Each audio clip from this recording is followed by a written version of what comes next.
Whether we like it or not, the bottom line fact is Pakistan is making news. It seems to be at the center of all international conspiracy theories, of all international conspiracies. Unfortunately, wherever there is a terrorist activity or a moment of threat, Pakistanis wait for that moment where their name will be taken. Is it justified or not is a completely different discussion. In the recent few weeks, we've seen the United States and the West point fingers at Pakistan very openly, accusing us of being the hub of terrorism, as the final frontier for combating terrorism. Is Pakistan really that? Of course, as a journalist, I would say no. But what are the facts? Are we doing our best to fight the world's war against terrorism or not? Those are the questions. And I'm fortunate enough today to have Lieutenant General retired Mr. Hamid Gul, a highly decorated officer, with me. John Saab, thank you very much. Thank you. It seems that the Western world apparently wants to destabilize Pakistan. Is that a fact? Not really. I don't think so. I don't contribute to that idea. But there are interested parties who are running the West, their system, their direction, and the world order, and now the new world order. Pakistan happens to be a square peg in the round hole of the new world order. It just doesn't fit. Or in fact, in any world order, it will not fit. It won't be an ideological country. It won't owe allegiance to its birth and to its original pristine vision if it was to surrender to the global imperialism or to the Hindu Brahmanism, or even to communism, which is gone now, which is no more. State communism is no more. So it is no wonder, therefore, because there seems to be a historic paradox in this, that while they need Pakistan, and they have always used Pakistan, Sure. and now China needs Pakistan because of its strategic location, and because of many other reasons, because it is food self-sufficient. In fact, we are the net exporter of cereals and other things. All those things which can sustain a nation, like textile, pharmaceutical industry, food grain, water resources, etc., etc., we are surplus. And therefore, Pakistan can't be done down also at the same time. They may want to do this, but can you imagine that Pakistan is the harbinger, has to be, and it was to be, according to vision of Quaid-e-Azam and Allama Iqbal, to bring in the new, usher in the new system and to give it to the humanity. It is embedded in our constitution. When the objective resolution toward the end, if you read it, says Pakistan has to carve out a place for itself among the community of nations in order that it may serve the cause of peace and happiness of humanity. No other constitution in the world says this, because they are bound by the narrow nationalism. Pakistan isn't bound by narrow state nationalism, and therefore Pakistan is a challenge to them. There is no doubt about it. But to who? Most of all, India, of course, physically it is a challenge because they haven't accepted. But to the state of Israel, because there were two states born at the same time in history. I would say same moment in history, because they came up in 1948 and we were born. And if you recall, hark back to the era when Muslim movement was going on, what we describe as the Pakistan movement for creation of Pakistan, the Muslim League resolutions about Balfour Declaration and about the forthcoming state of Israel at that time, so violently anti the state of Israel. True. Quaid-e-Azam is on record to have said that we will clash with this illegitimate state. And there are so many resolutions. So no wonder that from Ben Gurion to Netanyahu now, there is a long line of the Israeli leaders who have always identified and named it as such. Pakistan is our enemy number one. Now it is nuclear, it is deemed to be jihadi, it is this, that, the other. At that time it was nothing. It was a fledgling little state. And yet Ben Gurion was looking at Pakistan as enemy number one. Why was he doing Even in this? our earliest days. Yes, very early days, very early days. So there is a historic conflict in which we are now between Pakistan and Israel. Between Pakistan, Israel, and as a whole global imperialism. We are nothing, Pakistan is nothing if it is not anti-imperialism. Pakistan is nothing, it's not entire. That's in the very first answer. You've opened a full Pandora's box of questions for me. Thank you. In the very beginning, you said that it's not the West, but some people who control the West. So I'm assuming you're pointing a finger towards Israel and the whole Jewish lobby and the. Yes, but you see then automatically, because West becomes or engaged in it, because West is being driven by the economic order which has been given to them by the Jews. And we know that the world Jewry is pitted against another alternative system emerging. What was wrong with communism? System was the bone of contention. Otherwise, they have nothing against Russia. True. Russia is still dominating, controlling so much territory of Asia. And resources. Because they have colonized that territory and the resources as well. So whole of Siberia is still the largest country territorially in the world. But they have nothing against Russia. White man heritage, number one, and then the system. As long as Russia was asking, vying, trying to follow a different system, it was an enemy. But the moment they have embraced the system, that then Karl Marx is gone, Adam Smith is now the order of the day. But it doesn't mean that Adam Smith has satisfied the requirements of the mankind. There is a new system has to emerge, it has to come. The humanity is groaning under deprivation, under inequalities, under bloodshed, aggression and colonization. You talk of the Western democracies, have they not embarked on colonization? Sure. So what kind of democracies are they? Came from them actually. Yes, they were the came first from them. colonizers of history. They slave trading, Absolutely. drug trading, opium war against China, because they wouldn't buy opium, so they said we will give it to you. The weapons trade. So you can see that there is a dark impulse in the Western system. Okay. You said that Pakistan is nothing unless if it's opposing imperialism. Some people would say, God, that's a declaration of war, or you just on a very basic principle you're saying we have to fight them. No, I'm not saying that we are not waging war against them. They are waging war against us. That's what the history against tells. Our principle and against our principle, or what is to emerge. Unfortunately, we haven't yet been able to manifest in the systems that we hold so dear, and which are intrinsic to our very being. We have not, because Qaeda used to say this has to be a laboratory house. Pakistan is not end in itself, but means to an end. Where it has to evolve and it has to grow. It has evolved and it has to give to the world a new system based on the principles enshrined in Islam. Those were the, almost verbatim. That's what Qaeda used to say. So really it was what? A clash of systems.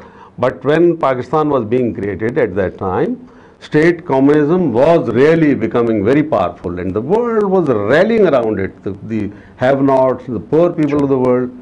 But that doesn't mean that imperialism, colonialism and all those trappings of imperialism, they are acceptable now because communism is gone. So they have identified now Islam as the new enemy, and they have said so much about it.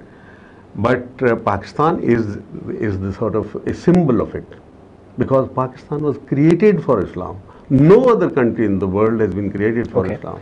When you say this, that Islam is the new order, immediately this red flag goes up which says that here comes Pakistan, who is this Islamic terrorist, fundamentalist, you'll be forcing down our ideology, because apparently, at least not obviously, no other country uses religion as a force or or a philosophy. We are the only ones who do that. So that is being used against us. Is that not correct? Why not Israel? On the Knesset it is written that this is our religion is Judaism. Sure, but they're not telling the whole world to become Jewish, or they're not saying that Judaism is the final order, but we are.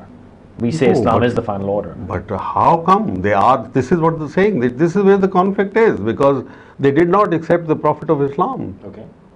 at that time. That's the basic conflict, because they don't accept But this. can we today fight ideological wars based on religion? Is that fair? No, I am not saying the ideological war. We have not. Islam is not irredentist, is not expansionist, except that it gives dawa. Dawa means That's an message. invitation. Proselytization. I mean, you move and you say, and you say it's logical. But Christianity does that as well. No, Allah subhanahu wa ta'ala said Quran is nothing but it is burhan, means it's logic, reason. Christianity, the fundamental difference between Western democracies and us is not understood. Bible is not a book of law. Quran is a book of law. Absolutely. That's the fundamental difference. Very well said. So that is why That's when what completes the religions. the modern democracies actually evolved and emerged as a result of the power of the clergy, which was unjust, unfair. And they were not following the Bible, because Bible doesn't say that. True. You see, so Bible has only a sort of, what you can say is it's about the praise for Allah and about doing good deeds, etc. But does it give an economic system? Does it give a political system? Does it talk about this system and that Diplomacy system? or democracy. It doesn't talk of anything. It does Doesn't not talk talk of about it. governance. It does not talk about But the what law. about Quran? From A to Z, everything is given in Quran. That's why it's called a complete package. So this is the new order, This and is it is the new perfectly all right for us. And to this is think that's being it. blocked. And This is being blocked. This is what the humanity needs. And let me tell you also, Christianity is for Christians, Judaism for the Jews, Islam is for humanity. Rabbul Alameen, Rahmatul lil Alameen. Is there any mention of Allah addresses the whole. is there world, any the mention of universe. our Prophet Sallallahu Alaihi Wasallam being called I mean, he is known as the king of the Prophet Jews, Islam. if I may, as blatantly as Jesus Christ is called the king of the Jews? No, It- but Allah subhanahu wa ta'ala has given him the title Rahmatul lil Alameen. Absolutely. Allah, Rahmatul lil Alameen means for For all everybody. mankind. Huh. That's why Quran repeatedly says, do not divide, get united and treat everybody equally. It doesn't mean Muslims. Islam is not Muslim specific. That is where we go wrong. Okay, you've said that the Quran repeatedly says not to divide. I'm going to take a short break here, but I'm going to start with all these things that the General has said are correct, but the world laughs when they say, well, these are tall claims from a country which does not have money to pay the bills or food to eat, whereas the General says we're food sufficient. So it opens a brand new debate. Let's take a short break first.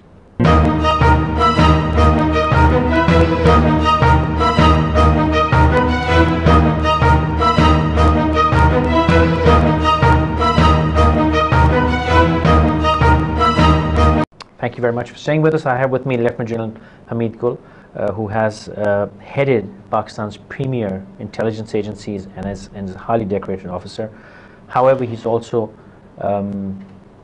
may I say, disputed. The United States has seen you personally as spearheading a lot of things which they don't appreciate. But that's not the discussion today. You've said a lot of things in the first part. You said we are food sufficient. You said China needs us, the US needs us. But at the same time, when we make these claims that we are very strategically placed and we have high value on the table, the world laughs at us. Well, you can't pay your bills.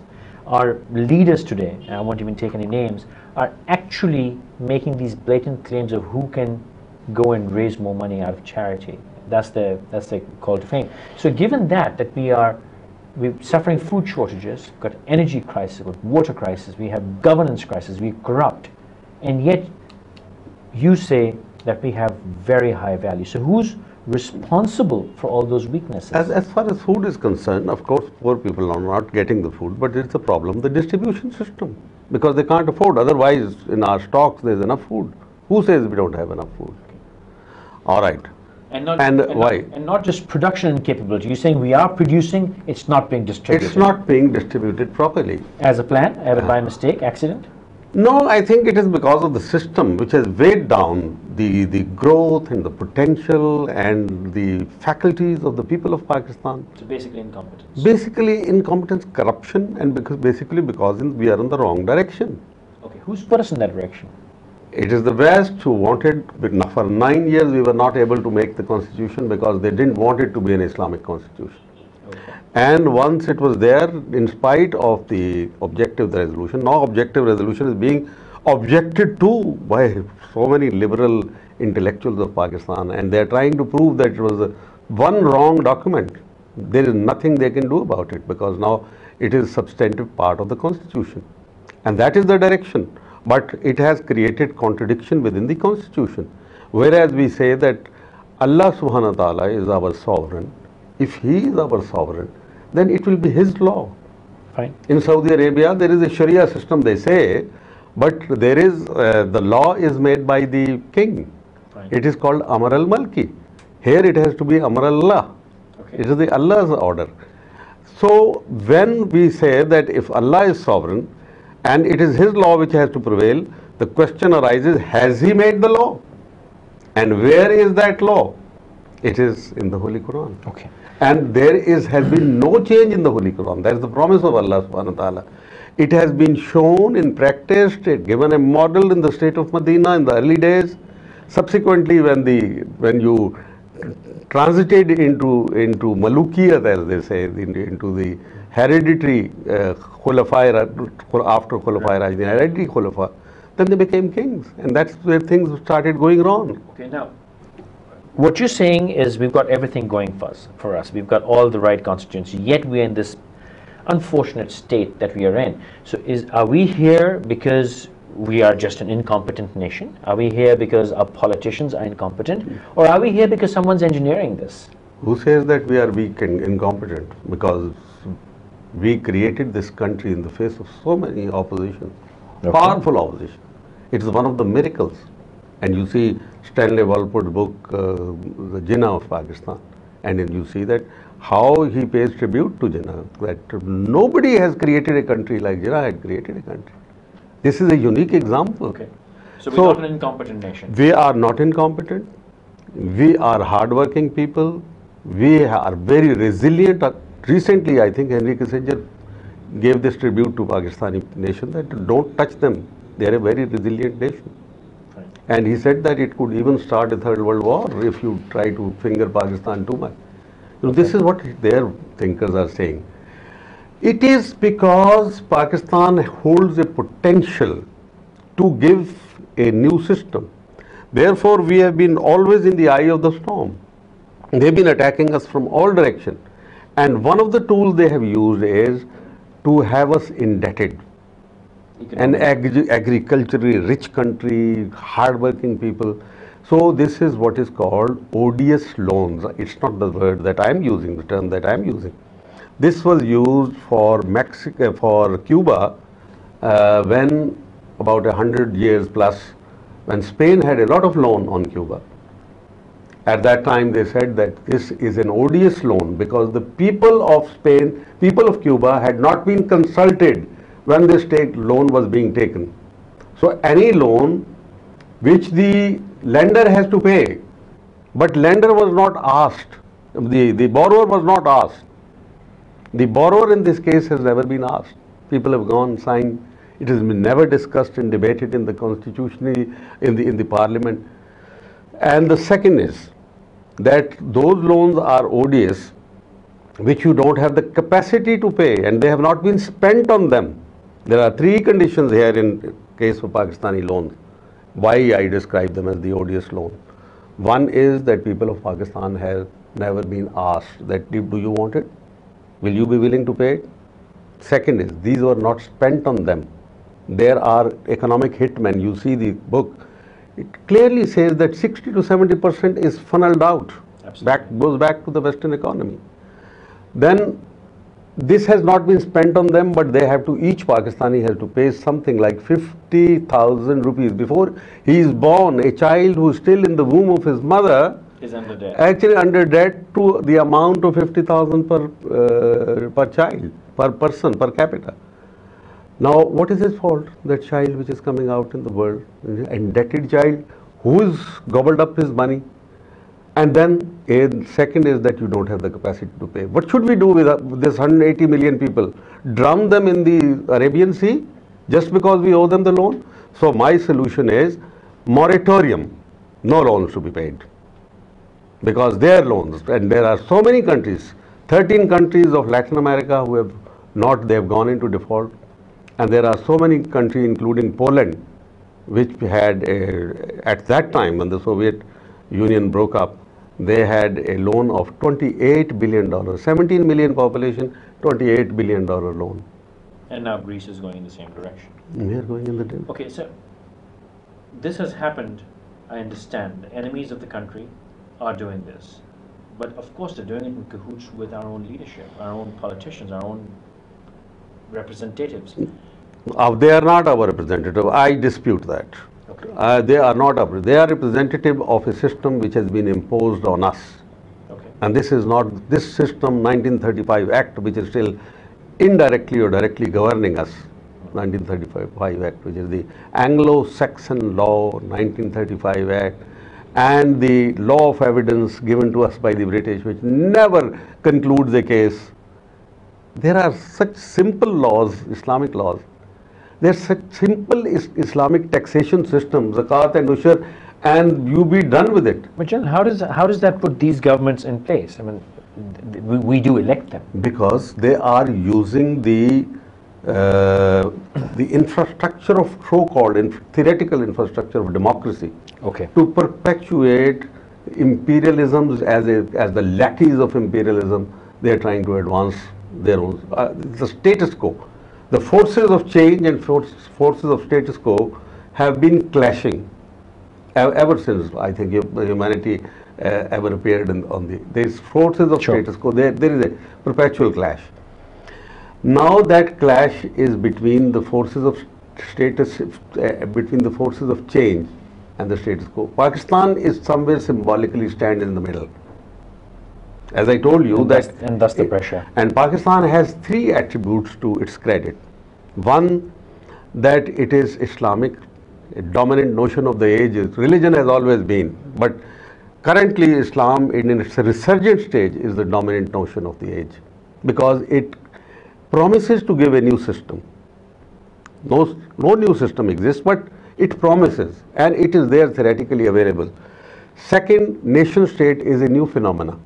Nationalism. You and I, we are Muslims, but we are also Pakistanis, and my Pakistaniyat does not clash at all with my Islam. They are together. And the third is democracy. It's a notion of the age. Howsoever demented, distorted it may be, but it is. And people do rally because they don't want kings. They don't want dictators. They want democracy.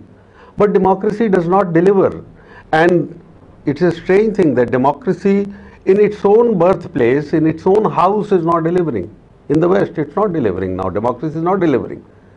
George Bush can deceive very easily. People, they came out, they said, please don't attack Iraq. People in multitudes came out. I think it's the largest congregation in London at that time. But did the democratically elected rulers listen to them? They did not. So is it democracy?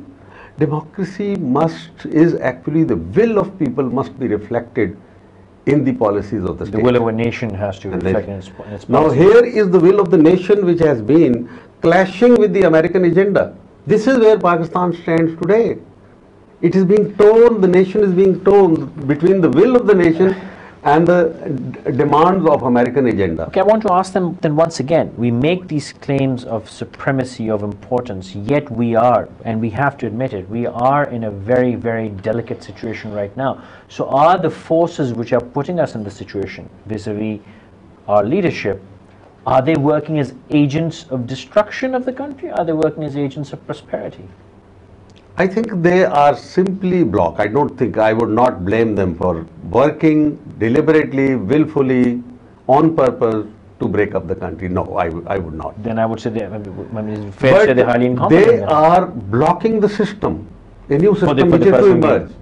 You see, Pakistan is going through what I can describe as the birth pangs.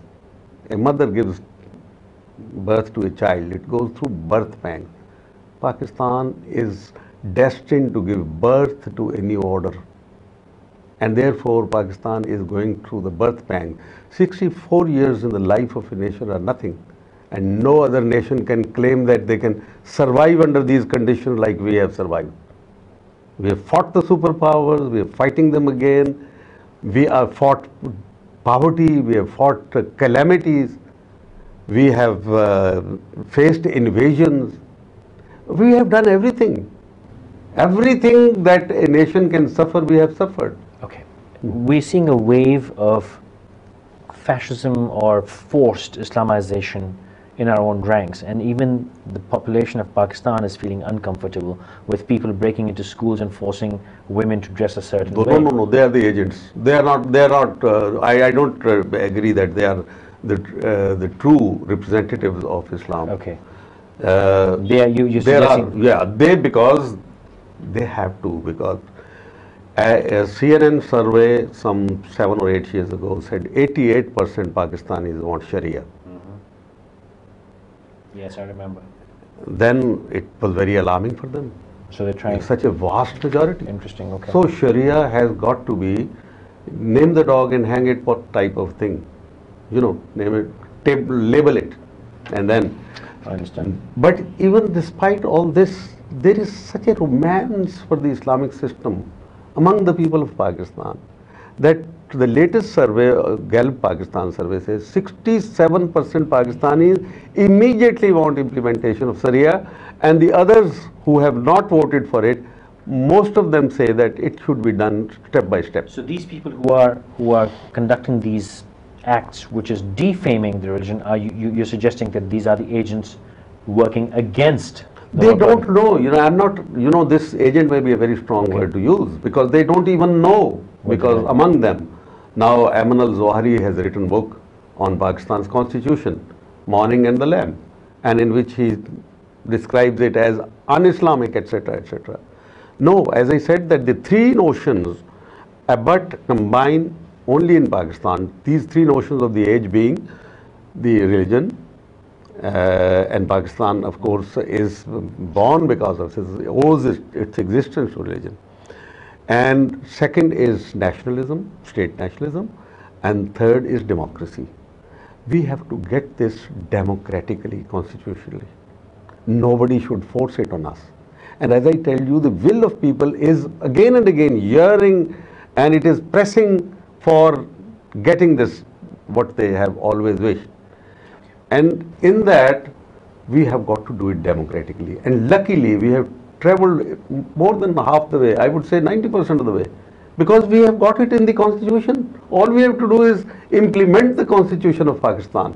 When you say Allah subhanahu wa ta'ala is our sovereign and Mr. Zardari enjoys immunity under Article 248, he can get away with a crime, then it's contradiction. Those contradictions have to be removed. Okay. My last question. There's obviously clearly a very planned strategy where the West starts speaking against us one day, at the same day there's another side which is speaking for us. They've spent 2 weeks bashing Pakistan, and suddenly there are articles like, Pakistan has the short end of the stick and Bush, and we see that wave. So their media is obviously playing a very, very careful and clear strategy. Have we, in today's day and time, all new media, old media, social media, they're being used as global warfare instruments. Are we using this instrument properly or not? No, we are not, because they have coined a new, they look at the democracies and the freedom of press and freedom of media. They came up with an idea of embedded journalism. Is it really congruous with the with freedom of journalism? They are manipulating the media in order to alter, change and manage perceptions. And they're spending a lot of money on this. They are immoral, the way they are proceeding. It's a new form of colonization where they try to capture your minds and your resources whether they are human resources or they are material resources. This is what they are doing. This is neo-colonialism. They have ended colonialism as it used to be in the past, or they say that they have Physical ended. occupation is no longer important. But now they claim that whatever resources you have, they belong to us. They may lie in your land, but our multinational, our corporate world will control them. Don't think that they are your possession and you can use it for your people. We have to use them because we are using bulk of the material resources of the world. You know, the 17% population of the world, white man is 17%, is using almost 73% of the world's resources, 0.1. Now China is coming up. Sure. And America's population is only 4% of the world's population. And they use 32% of world's resources. So where do they get these resources from? They have to somehow milk us. They have to milk these countries. So there are two things which are happening right now. Colonization of our resources and colonization of our minds. And they can change. If there is a story in the New York Times, it should be treated only as a story. But then everybody thinks it's America's policy, it's America's policy. But it is true that America's policy is to manipulate, use this media in order to cow us down, do whatever they want to do actually. But they are frustrated, they are losing. They have lost the war. The last battle they are fighting, imperialism is fighting its last ditch battle in Afghanistan today. And it is, I am a professional soldier, I had predicted that they will lose. Because there is a very simple professional logic about it. Intelligence is not in your control, your lines of supplies are not in your control, they are not secure, and without lines of supply there is damn all you can do. I think Napoleon said that war is nothing but the control of lines of supply. Then spaces are not in your control, the time is not in your control. These are time, space and relative strength are very important factors. The relative strength wise, they are going to grow. Each generation of the Afghans is going to come up. And they say, who are these people now? You only have firepower. But how do you use that firepower against a target which is elusive, which you can't even see? This is their problem. They've lost it. And thus the nature, because look at it, history produced an imbalance as soon as Soviet Union was gone. But that imbalance has been corrected because nature does not leave the imbalance forever. Nature creates its own balance. And this is strange way of nature to have produced a balance. And they picked up the Afghan nation and Pakistan, of course, adjoining it, and Pakistan very much a supporter of Afghan nation, because people talk about Afghanistan security, this strategic depth, etc. That's a nonsense term. It has never been used. Let me tell you, in the military manuals, there is no mention of strategic depth. With India, exclude the line of control, and then we have 2,500 kilometers border with Afghanistan. We can't make and we have 1,000 kilometers border with Iran. We can't turn them all hostile to us. How can we say that? How can it possible? It is our survival. But yet Malan says, move your forces from the eastern border to the western border. All this is going on because they have lost the war. The new system is to emerge. They want that Pakistan, by becoming secular, should actually be confronting now hostile Afghanistan in the future. We should go back to the British border. And this is what our establishment, military establishment, is resisting. Simple as that. That is what the problem in reality is. And this is what they're using media for. This is what our media as well as their own media. So you do agree that we have maybe failed this battle of media? Failed? No, we will win, because what is won on the battlefield, that cannot be reversed. You can't pull out a victory out of the jaws of defeat on the battlefield, no matter what you do. Okay, I said last question, but I would like to continue for a moment here. Our armed forces have been pushed on the back foot in the recent months. In the international media and both domestic media played a role in that. Even though I'm part of this media, I will admit to it. We played a part in it.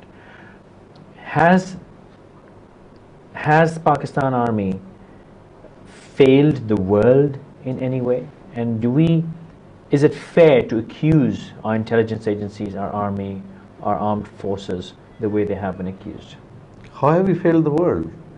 We owe nothing to the world. The world owes a great deal to us. Interesting. Soviet Red Menace was destroyed by us. And then we say we failed. This is little tiny Pakistan with very few resources. I can tell you the Americans didn't even spend $5 billion in winning the war against Soviet Union in Afghanistan. $5 billion. Today they are spending $126 billion on their military operations alone. Each American soldier in Afghanistan is costing them $1 million every year. And yet they are nowhere. They are being defeated. They are being defeated. So, do they owe us or we owe them? In reality, if they are today the sole superpower, which they will not be already, if they are sole superpower, they should win. Basically, this is simple as that. And this is the reality. And we did make them, we did help them become we did help them, but now they are frustrated because in spite of this, how are they going to explain this? If you remember in the WikiLeaks, they came up with 8 charges against me that I am conducting this war and I am calling the shots and I am strategizing the operations of Taliban, etc. And Fareed Zakaria on his show on the CNN, he took me for half an hour and he asked me this question. I said, look, first of all, this is all nonsense, it's fictitious, and it is the doing of the Indian intelligence who is controlling the national intelligence of Afghanistan. And all these reports have been emanating from those sources. But even if we were to believe that I did this, my nation and my people and my generations are going to be proud of me, that he had a role in defeating one superpower, but he has a role in defeating another superpower also. So whatever you want to do with me, it doesn't matter, because this role you are giving to me, I mean you are giving me this credit. But how are you going to teach the American children, how are they going to read the history? That if you were defeated, who defeated you? Your generals, your Pentagon, your CIA. One retired 74 years old general living in Pakistan. in Pakistan, living in his house, he was able to strategize in such a way that he defeated your forces in Afghanistan. No, this is nonsense. It's sheer frustration. They don't know how to explain it. So they They don't know. They do not understand. understand. You see, because materialism does not understand the power of the faith. The power of the moral and material are clashing like they have never clashed before. The most mighty power in the world history, along with friends and foes together, they've just assembled in Afghanistan. Nearly 56 nations, some directly, some indirectly, about 42, and others are. And they're being defeated. At the hands of who? Is it not a miracle? Is it not thereafter going to change the world? They say 9/11 was the landmark. It's sort of watershed. But I tell you, American withdrawal out of Afghanistan is going to be the watershed. And the only man who really understood was Tony Blair. When in Lashkargah in Helmand province, he stood addressing his troops. And that was probably his last address. He said, the destiny of the world is going to be decided in the hills and dales of Afghanistan. Destiny of the world. Yes. And that stands true. And he was right. I agree with him. Yes. That destiny is being decided. And history's verdict is in our favor. No matter what we are doing, we are suffering at the moment. We are paying a huge price in blood, tear and sweat. But we have won it.